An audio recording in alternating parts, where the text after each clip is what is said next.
Hello बच्चों, कैसे हैं आप लोग? बढ़िया एकदम। तो आज हम लेकर आ गए क्लास 10th का गणित, वो भी हिंदी माध्यम में एनसीईआरटी से। और आज हम लोग सॉल्व करेंगे प्रश्नावली 4.3 के क्वेश्चन नंबर 6 और 7 को। इससे पहले हमने क्वेश्चन नंबर 1, 2, 3, 4, 5 कर दिया है। और आप लोग नहीं देखे हैं तो डिस्क्रिप्शन में लिखा है, जाके एकदम झट से जाइए, फट से देख के आ जाइए। ठीक है, तो बिना समय गवाते हुए स्टार्ट कर दे। तो ध्यान से देखिए, एकदम मजा आ जाएगा। आइए, बहुत मस्त क्वेश्चन है, बहुत। ठीक है, तो देखिए ध्यान से समझना है। हम हर वीडियो में फील दिलाते हैं क्वेश्चन का, फिर उसका आंसर सोल्यूशन बताते हैं। तो कोशिश करेंगे इसमें भी आप लोगों को फील आ जाए क्वेश्चन का, कि क्वेश्चन मांग क्या रहा है, हम लोगों को देना क्या है। ठीक है, तो चलिए ध्यान से देखिए। एक आयताकार खेत का विकर्ण, एक आयताकार खेत है जिसका विकर्ण उसकी छोटी भुजा से 60 मीटर अधिक है।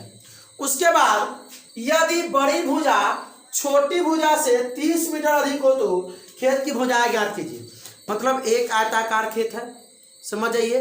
विकर्ण समझते हैं ना, कोना कोनी नहीं, कोना कोनी विकर्ण होता है। तो एक आयताकार क्या है, खेत है, और उसका विकर्ण जो है आयताकार खेत में सबसे छोटा भुजा, और सबसे छोटा भुजा से 60 मीटर अधिक है विकर्ण। एक और शर्त दे दिया कि जो बड़ी भुजा है ना, उस छोटी भुजा से 30 मीटर अधिक है। मतलब एगो छोटी भुजा से भी बड़ी बड़ी भुजा है, और एगो विकर्ण भी है। तो आइए चित्र बनाते हैं, तब दिमाग में उतरेगा। आइए समझिए, ये आयत है। फिगर बनाने आता है आप लोगों को? एकदम आता होगा। चलिए, ये आयत हो गया। ये आयत का लंबाई दिख रहा है और ये चौड़ाई दिख रहा है। मतलब इसमें कौन बड़ी भुजा है और कौन छोटी भुजा मालूम चला आप लोगों को? पक्का कौन बड़ी भुजा है? लंबाई बड़ी भुजा है और ये चौड़ाई छोटी भुजा है। ठीक है, तो इसको हम मान लेते हैं बड़ी भुजा। बड़ी भुजा तो ये हो जाएगा बड़ी भुजा, और ये आपका छोटी भुजा है तो ये हो जाएगा छोटी भुजा। कोई दिक्कत? एकदम समझ में आ गया? पक्का। आइए ध्यान समझिए। फिर कहा है कि एक आयताकार खेत का विकर्ण उसकी छोटी भुजा से 60 मीटर अधिक है। तो भाई छोटी भुजा मालूम होगा कि 10 मीटर है कि 20 मीटर है कि 30 मीटर है, तब ना 60 मीटर अधिक करेंगे विकर्ण को। अगर छोटी भुजा हमको मालूम हो गया तो विकर्ण तो निकालना एकदम चुटकी का खेल है। और कह रहा है कि बड़ी भुजा भी ना है, ये बड़ी भुजा ये छोटी वाली से 30 अधिक है। कहा है दूसरी बात में कि यदि बड़ी भुजा छोटी वाली भुजा से 30 मीटर अधिक है, मतलब विकर्ण 60 अधिक है और बड़ी वाली भुजा 30 अधिक है। किससे? छोटी वाली से। तो सब डिपेंड कर रहा है किस पे? छोटी वाली भुजा पे। तो छोटी वाली भुजा को हम लोग क्या मान लेते हैं? x। क्या मान लेते हैं? x। आइए समझते हैं। तो विकर्ण भी बना लिया जाए। आप इधर से बनाइए या इधर से बनाइए। ये आपका हो गया विकर्ण, ये आपका हो गया विकर्ण। ये बड़ी भुजा, ये छोटी भुजा, ये विकर्ण। आप इधरों से बना सकते हैं विकर्ण, कोई दिक्कत नहीं है, नो प्रॉब्लम। आइए समझिए। पहले हम लोग मान लेते हैं, हल लिख लिया जाए। माना कि आयताकार खेत की छोटी भुजा क्या मान लिया जाए? x metre. x मीटर मान लिया जाए। छोटी भुजा को हमने क्या मान लिया? x metre. तो ये छोटी तो ये छोटी, तो छोटी भुजा हो गया x मीटर। बात समझ में आ रही है? पक्का? अब समझिए। फिर अब तो भाई कहने लगा क्या क्या है सो। अब विकर्ण कह रहा है कि छोटी से 60 अधिक। मतलब आयत का जो विकर्ण होगा, यानी खेत का जो विकर्ण होगा, खेत का विकर्ण, आयताकार खेत का विकर्ण क्या होगा भाई? छोटी भुजा हमने क्या माना? x, उसमें 60 जोड़ देंगे, x + 60। बात समझ में आ रही ना? तो x जोड़ 60 मीटर। बात समझ में आ गई? आई। फिर कह रहा है कि जो बड़ी भुजा है ना, वो छोटी से 30 अधिक है। आइए समझिए। ये तो बड़ी भुजा, यही ना बड़ी भुजा है। तो ये बड़ी भुजा जो है ना, ये अपन तो हम लिख लेते हैं x + 60, ये x हो गया। मतलब दिमाग लगाइए कि बड़ी भुजा जो है ये कोई छोटी से 30 अधिक है, मतलब ये हो गया। होना क्या? ये क्वेश्चन आएगा, मीटर लिख जाए, कोई दिक्कत नहीं। तो लिख दिया जाए खेत की बड़ी भुजा x + 30 मीटर। बात पच गया पूरा, एकदम समझ में आ गया, फील आया अंदर।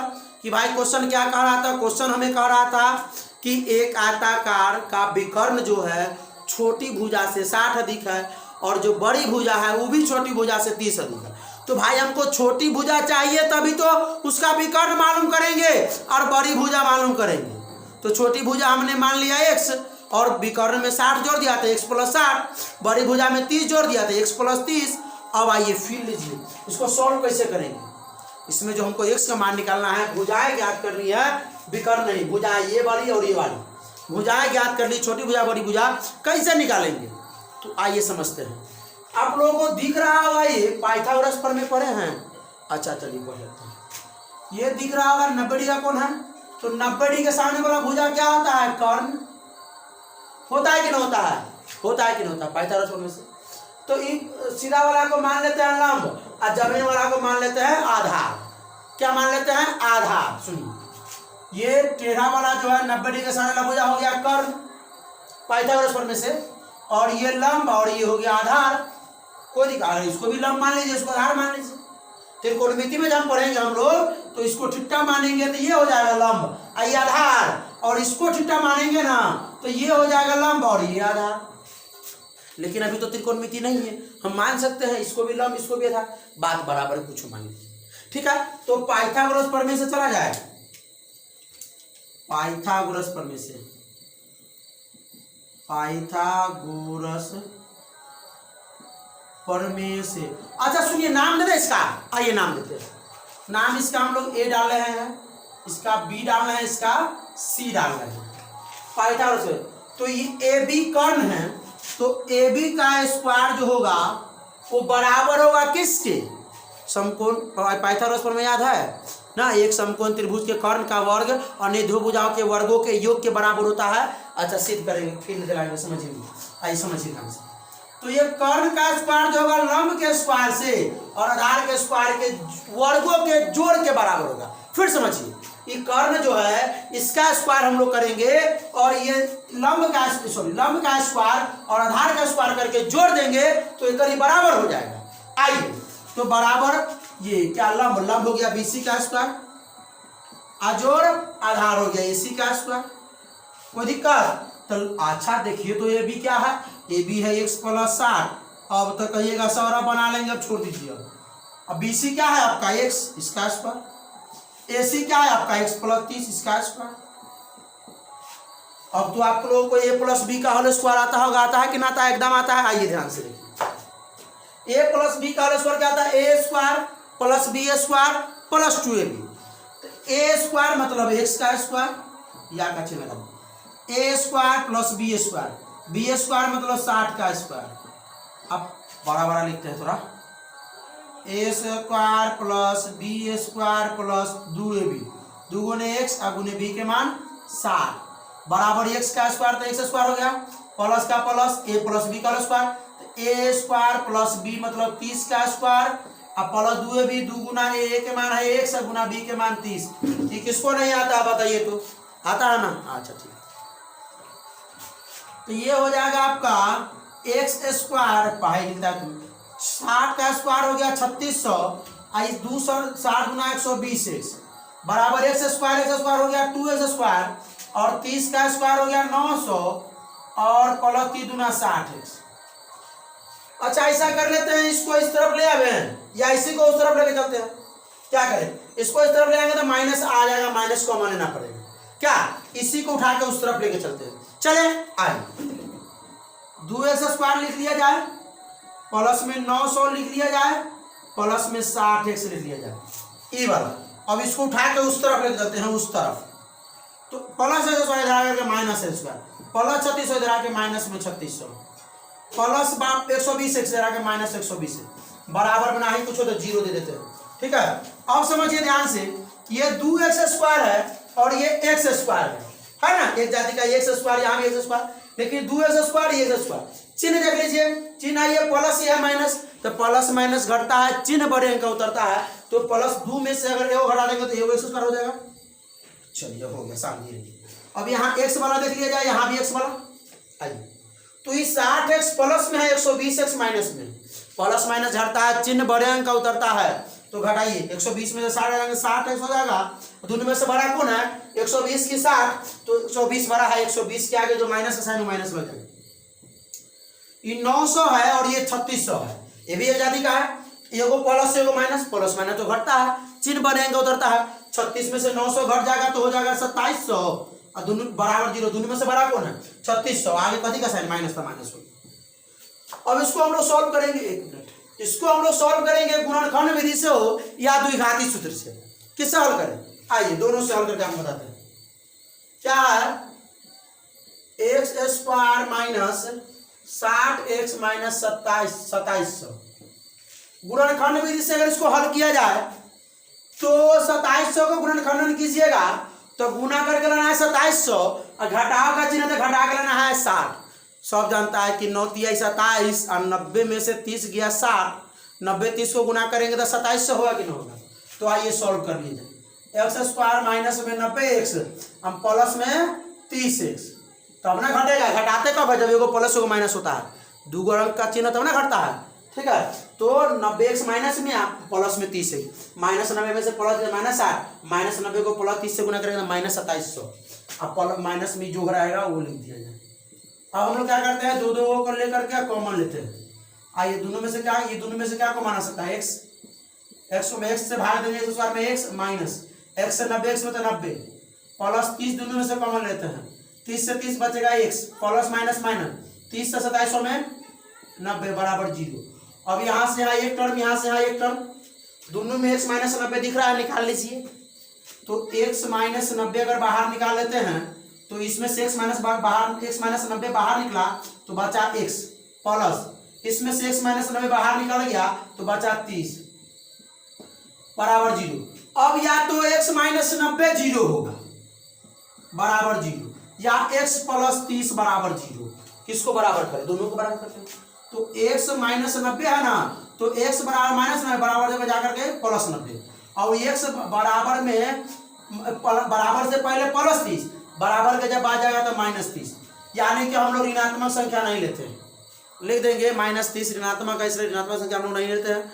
तो हमारा x का जो मान हो गया वो कितना ले लेंगे हम लोग, 90 ले लेंगे। अब क्या निकालना है, भुजा निकालना है, तो आइए छोटी भुजा निकाल लेते हैं, आयताकार खेत की छोटी भुजा लिख लीजिएगा, कितना हो जाएगा x, तो x निकल गया 90 मीटर, ठीक है।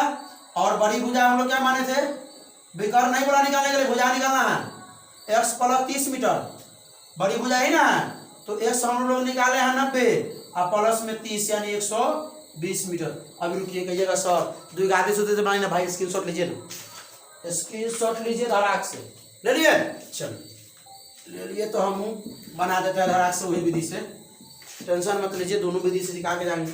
आइए तो ये क्या होता है, x square plus b x plus c बराबर 0, सही ना होता है।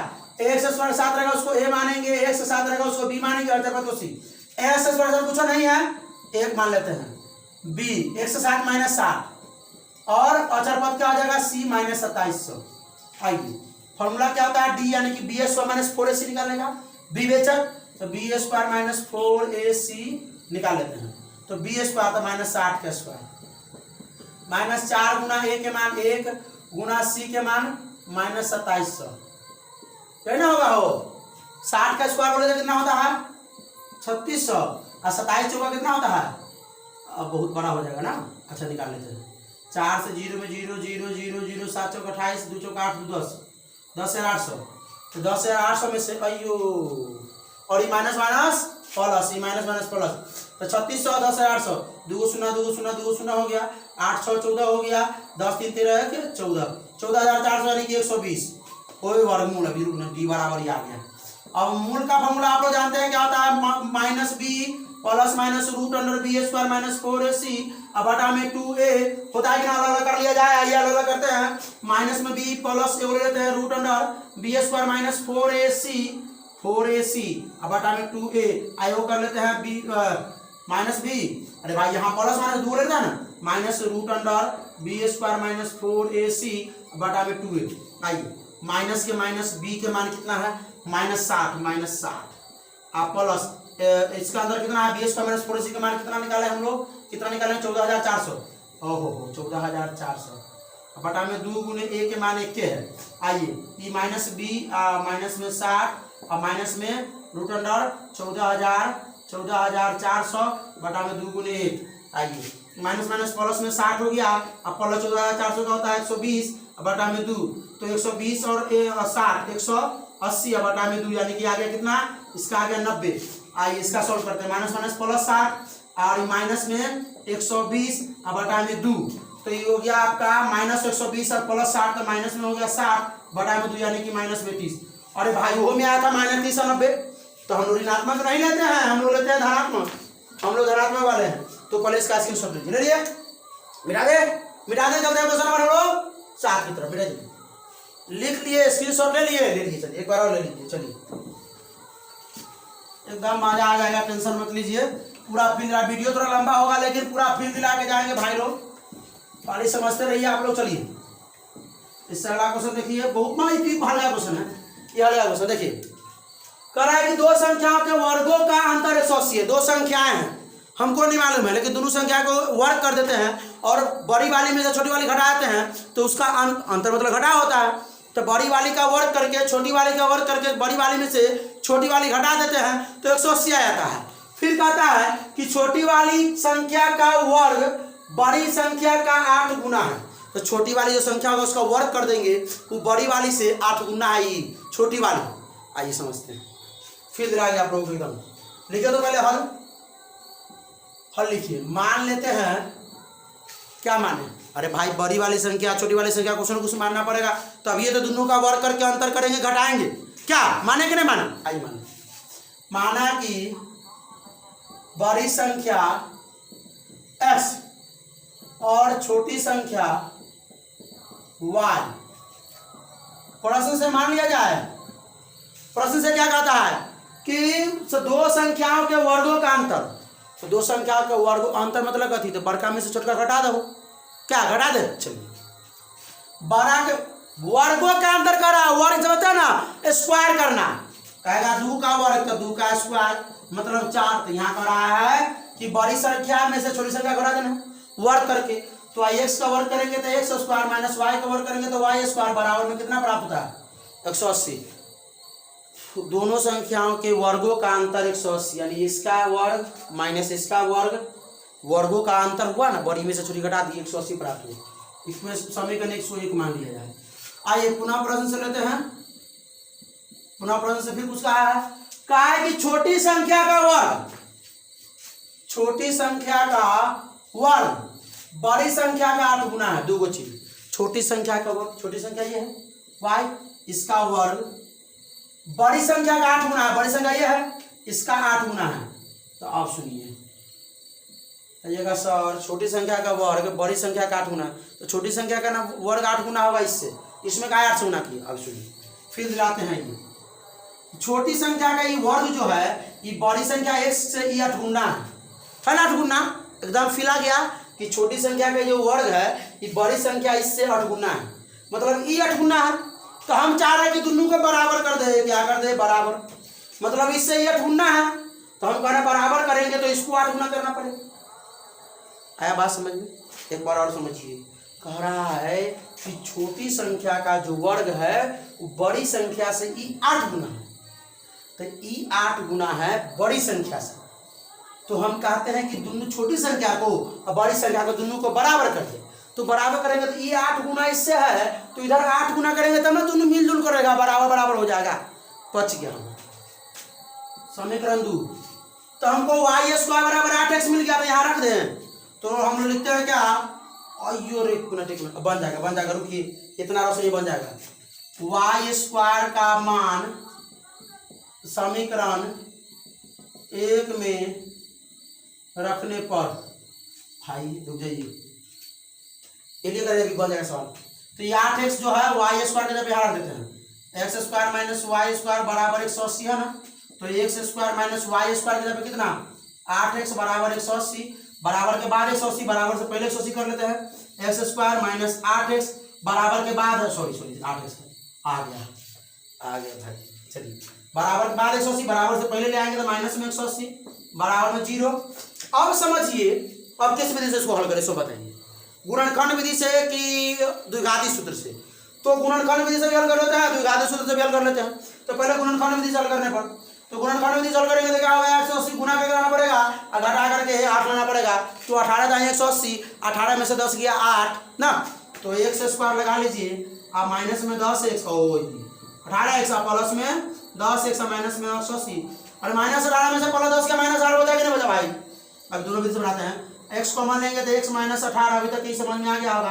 प्लस 10 तो कॉमन लेंगे तो x माइनस 18, अभी तक यही पूरा क्लियर हो गया होगा, नहीं होगा क्लियर?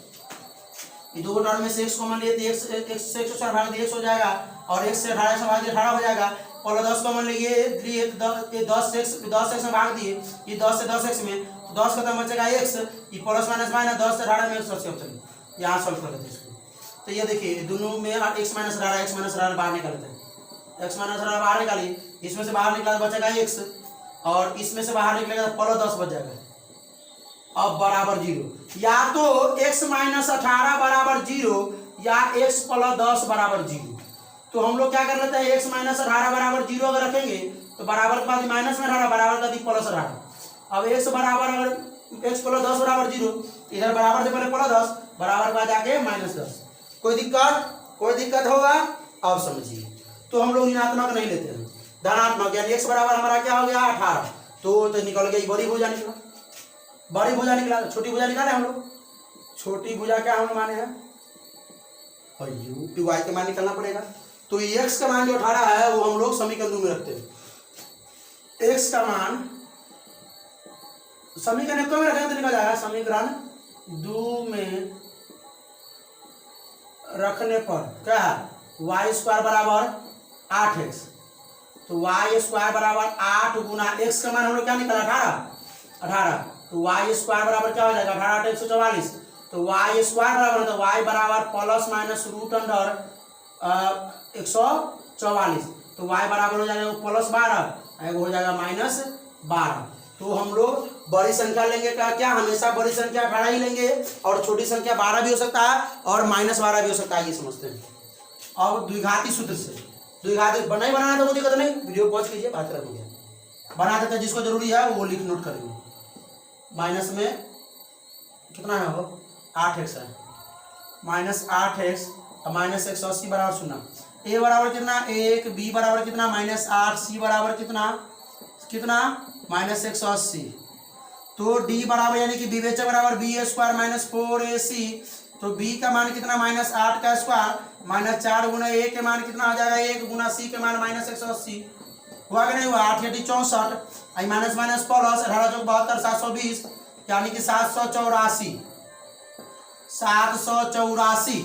784 डी का मान निकला, यानी कि बी स्क्वायर माइनस 4ac का मान निकला। मूल का फार्मूला सभी लोग जानते हैं, minus B plus minus root D मतलब बी स्क्वायर माइनस 4ac बटा में 2a, एक के साथ बना के तो तेरा लास्ट में छिड़का देंगे। माइनस बी के मान कितना है, बी के मान माइनस 8 अब plus minus root under B square minus 4ac के मान कितना है 784 बटा में 2 गुना a के मान 1, minus minus plus 8 plus minus 784 का वर्गमूल कितना होगा भाई 784 28 अब बटा में 2 कम 2, अब अलग कर लें, आइए अलग कर लेते हैं, आइए एगो प्लस और एगो माइनस, तो एगो 8 प्लस 28 बटा 2 एगो 8 माइनस 28 बटा 2, तो 28 8 36 बटा 2 यानी हो गया ये 18, और ये 28 में से 8 गया तो माइनस माइनस 20 बटा 2, और ये भाई माइनस 10 और 18 यो में आ रहा है ना, स्क्रीनशॉट ले लीजिए, ठीक है। चलिए अब आप लोग को रुकिए, भी एक बात बताना चाहते हैं कि अब आपके अपने यूट्यूब चैनल पे क्लास 10th के प्रत्येक विषय के प्रत्येक चैप्टर के ऑब्जेक्टिव क्वेश्चन आने लगा है, वो भी चैप्टर वाइज, एक चैप्टर से कम 40 से 50 क्वेश्चन है। हमने बहुत सारे चैप्टर में 60 क्वेश्चन 70 क्वेश्चन भी लिया है। तो आप लोगों को प्लेलिस्ट में जाना है और क्या करना है, लिखा होगा प्लेलिस्ट में गणित ऑब्जेक्टिव, क्लास 10 भौतिकी ऑब्जेक्टिव, रसायन शास्त्र ऑब्जेक्टिव, भूगोल objective, Sanskrit objective, Hindi objective, इतिहास ऑब्जेक्टिव, जो चीज़ का देखना है। और चैप्टर वाइज हम बोले कि नवंबर तक आप लोगों का पूरा चैप्टर वाइज समाप्त हो जाएगा, ठीक है। हम लोग 10 नवंबर से स्टार्ट करेंगे, क्या स्टार्ट करेंगे 10 नवंबर से हम लोग सेट बनाना स्टार्ट करेंगे, ठीक है। पूरा कंबाइंड सोशल साइंस, एगो समाज विज्ञान, गणित पूरा कंबाइंड पूरा चैप्टर का माइंड हम लोग सेट बनाएंगे, वो भी ऑब्जेक्टिव बा।